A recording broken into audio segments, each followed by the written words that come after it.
अब आ जाए Boolean algebra पे। अब हम इसके ऊपर बात करने जा रहे हैं। This is little bit different from that one.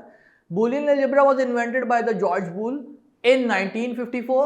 It is a branch of mathematics and it can be used to describe the logical operations and processing binary information. It is based on the true or false input values to produce true or false output values. Okay. 1 means true, 0 means false. Basically ये बात कर रहे हैं यहाँ पे क्या true false input output values. How come? Look at here carefully everyone. अब यहाँ पे हमने इसको in a mathematical term in Boolean values को यूज करना है और ऑपरेटर्स लगा के इनसे एक्सप्रेशंस बनवानी है। ठीक है, तो हम इन बूलियन रूल्स के ऊपर बूलियन अलजेब्रा के ऊपर मूव करने से पहले इसके कुछ रूल्स सीखेंगे कि बूलियन अलजेब्रा को सॉल्व करने से पहले उसके जो स्पेसिफिक रूल्स हैं, स्पेसिफाइड रूल्स हैं, वो क्या हैं, ताकि अगर वो रूल्स हमें क्लियर हो गए तो हमारे लिए बूलियन अलजेब्रा भी आसान हो जाएगी। ठीक है, अच्छा उन रूल्स से हम स्टार्ट लेंगे। पहले कुछ रूल्स हैं यहाँ पे, रूल्स ऑफ बूलियन अलजेब्रा, जिसके थ्रू हम बूलियन एक्सप्रेशंस भी डेवलप कर सकते हैं, बूलियन सर्किट्स भी डेवलप कर सकते हैं और जो ट्रू फॉल्स वाली वैल्यूज जो अभी पीछे बात कर रहे थे वो भी हम प्रूव कर सकते हैं। ठीक है, how many rules here we have? 12 rules हैं कुछ हमारे पास, 12 रूल्स हैं। The Boolean arithmetic rules are predefined rules that helps to specify या सिंप्लीफाई द लॉजिकल एक्सप्रेशंस।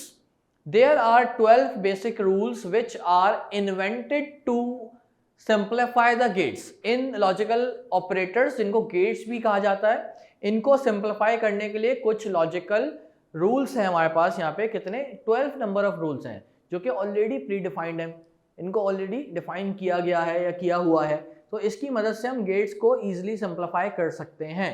तो अगर हमने ये रूल्स सीख लिए, रूल समझ लिए, तो हमें कोई भी एक्सप्रेशन बनाने में कोई भी मुश्किल पेश नहीं आएगी। ठीक है, expression is what? It's equation. ठीक है, जो हम इन ऑपरेटर्स की मदद से बनाएंगे। These rules are commonly known as the laws of Boolean algebra. इनको लॉज भी कहा जाता है। क्या कहा जाता है? Laws of Boolean algebra. ठीक है, ओके। नाउ कौन कौन से रूल्स हैं उसको एक एक करके बात करेंगे अब हम। Now look at here carefully everyone. ये कुछ रूल्स हैं।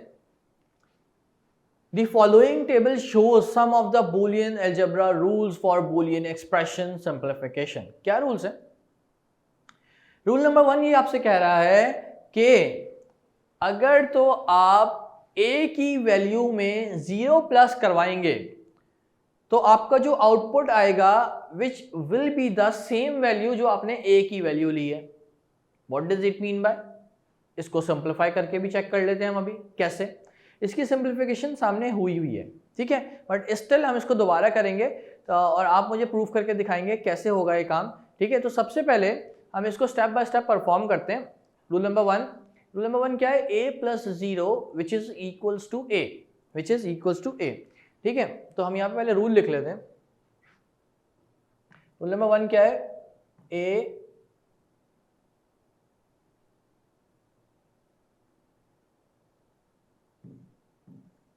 Plus 0 which is equals to a।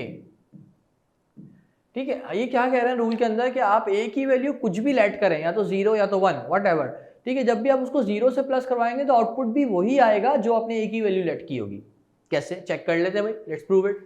सबसे पहले हम लेट करते हैं क्या? a की वैल्यू 0 लेट करते हैं। चले 0 से एक दफा 0 लेट करके देखते हैं, फिर एक दफा 1 लेट करके देखते हैं। ठीक है, तो अब इसको पुट करते हैं a की जगह पे। तो if we are going to put this 0 as the place of a, ठीक है, तो सबसे पहले तो हम यहाँ बोलते हैं भाई टेकिंग लेफ्ट हैंड साइड। हम ऑब्वियसली जब कोई चीज़ प्रूफ करने जा रहे होते हैं तो कोई एक साइड लेके उसको दूसरी साइड के बराबर प्रूफ करते हैं। ठीक है, तो हम यहाँ पे चेक कर लेते हैं। If we are going to take the left hand side, तो हमारे लेफ्ट हैंड साइड क्या है? Which is a plus 0। ठीक है, तो अब a की जगह इसकी a की वैल्यू पुट करते हैं जो कि क्या है? 0। ठीक है, 0 प्लस 0। अब मुझे बताएं जब ये हम 0 प्लस 0 करेंगे तो अकॉर्डिंग टू द और गेट प्लस, तो और का मतलब है और में क्या होता था? एक भी 1 आ जाए तो आउटपुट 1 आएगा। पर अगर हम इसको सिंपल एडिशन के अकॉर्डिंगली भी काम करें तो सिंपल मैथ्स है ये बिल्कुल। 0 प्लस 0 का आंसर क्या आता है? Obvious, which is 0, which is 0। ठीक है, it is going to be equate with right hand side. Right hand side पे इन्होंने क्या कहा था कि a है, तो a तो हमने यहाँ 0 लेट किया है, तो इसका मतलब है इस लेफ्ट हैंड साइड का जो भी रिजॉल्व्ड सम निकलेगा आंसर आएगा वो राइट हैंड साइड से इक्वेट करवाएगा, ठीक है। तो राइट हैंड साइड पे तो a था, तो a की वैल्यू तो हमने 0 ली थी, तो इसका मतलब क्या हो गया, हेंस प्रूव्ड, ये रूल हमारा प्रूव हो गया। हाउ कम, कैसे,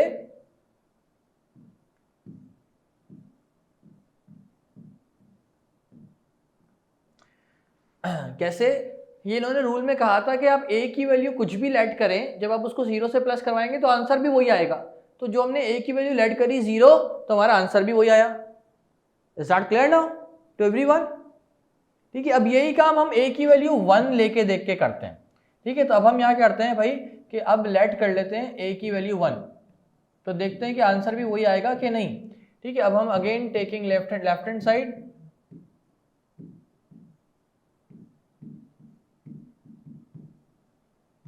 ठीक है, हमने यहाँ लेफ्ट हैंड साइड टेक कर ली, यहाँ पे कह दिया भाई a plus 0 which is the left hand side. तो a की जगह हमने उसकी वैल्यू जो कि 1 ली थी वो पुट कर दी, ठीक है। इसको हमने प्लस करवाया 0 से, ठीक है। तो जब हमने 1 प्लस 0 करा तो ऑब्वियसली हमने और में अभी पीछे देखा था प्लस होता है, तो प्लस में क्या होता है, एक भी 1 आ जाए तो आउटपुट 1, ठीक है। Again it is going to be proved. How come, कैसे, रूल में क्या लिखा हुआ था कि a की जो भी वैल्यू लो उसको 0 से प्लस करवाओ तो वही आंसर आएगा जो a की वैल्यू लोगे। तो a की वैल्यू हमने 1 ली थी तो आंसर भी हमारा 1 आया। Is that clear now? ये भी राइट हैंड साइड से प्रूव हो गया।